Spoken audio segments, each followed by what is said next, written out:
তিন ম্যাচ খেলে সবকটিতেই ছিলেন দলের সেরা বোলার। শেষ ম্যাচে একাই গুড়িয়ে দিয়েছেন প্রতিপক্ষের ব্যাটিং লাইন আপ। দারুণ পারফর্ম করে প্রশংসায় ভাসছেন পুরো ক্রিকেট দুনিয়ার।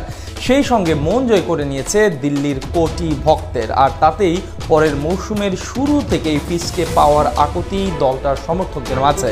এমন পারফরমেন্সের পর আবারও তাকে দলে চায় ফ্র্যাঞ্চাইজিটি। মুস্তাফিজের প্রতি দিল্লির ভক্তদের এমন ভালোবাসার বাকি গল্প থাকছে রিপোর্ট।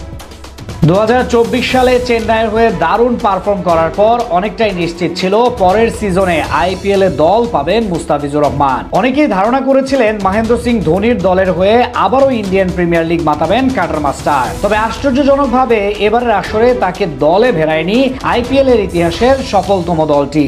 এমনকি ফিজের প্রতি আগ্রহ দেখায়নি অন্য কোনো ফ্র্যাঞ্চাইজিও। শেষমেশ দুইবার নিলামে ডাক উঠলেও ছিলেন অবিকৃত। তবে বিপদে পড়ে ঠিকই ফিজকে দলে নেয় দিল্লি ক্যাপিটাল। মাঝপথে বন্ধ হয়ে যাবার পর পুনরায় শুরু হওয়া আসরটিতে ফিরতে অস্বীকৃতি জানান দুই অস্ট্রেলিয়ান মিচেল স্টার্ক ও জ্যাক ফ্রেজার ম্যাকগার। মূলত ওজি পেসারের লাইক টু লাইক রিপ্লেসমেন্ট হিসেবে ফিজকে দলে নেয় ফ্র্যাঞ্চাইজিটি। আসরটিতে খেলতে গিয়েই আবারও নিজের ভেলকি দেখান কাটার মাস্টার। প্রথম ম্যাচে উইকেটের দেখা না পেলেও ছিলেন ইকোনমিক্যাল। 3 ওভার বোলিং করে খরচ করেন মাত্র 24 রান। এরপর নিজের দ্বিতীয় ম্যাচেই মুম্বাইয়ের বিপক্ষে 2025 সালের আইপিএল এ প্রথম উইকেটের দেখা পান। রোহিত শর্মাকে রীতিমতো বোকা বানিয়ে পাঠান প্যাভিলিয়নে। ওই ম্যাচে আর কোনো উইকেট না পেলেও ছিলেন দলের সেরা বোলার। তবে এবারকার আইপিএল এ নিজের শেষ ম্যাচে আসল ঝলক দেখান কাটার মাস্টার। দারুণ বোলিং এ দিল্লিকে জয় এনে দেন পাঞ্জাবের বিপক্ষে। ওই দিন নিজের প্রথম ওভারে বল করতে এসেই পান উইকেটের দেখা। প্রিয়াংশু আর্যকে উইকেট কিপারের ক্যাচ বানিয়ে ফেরান। এরপর নিজের দ্বিতীয় ওভারে কিছুটা খরচে হলেও তৃতীয় ওভারে আবারও দেখান নিজের কারিশমা। আশুতোষ শর্মার উইকেট নিয়ে ওই ওভারে খরচ করেন মাত্র 4 রান। নিজের শেষ ওভারে মার্কো ইয়ানসেনের উইকেট নিয়ে পাঞ্জাবকে আটকে রাখেন 204 রানে। ওই ম্যাচে দলের পক্ষে সবচেয়ে বেশি 3 উইকেট শিকার করেন ফিজ। তবে নিজের শেষ ম্যাচের পর মুস্তাফিজ বন্দনায় মেতেছেন ক্রিকেট বোদ্ধারা।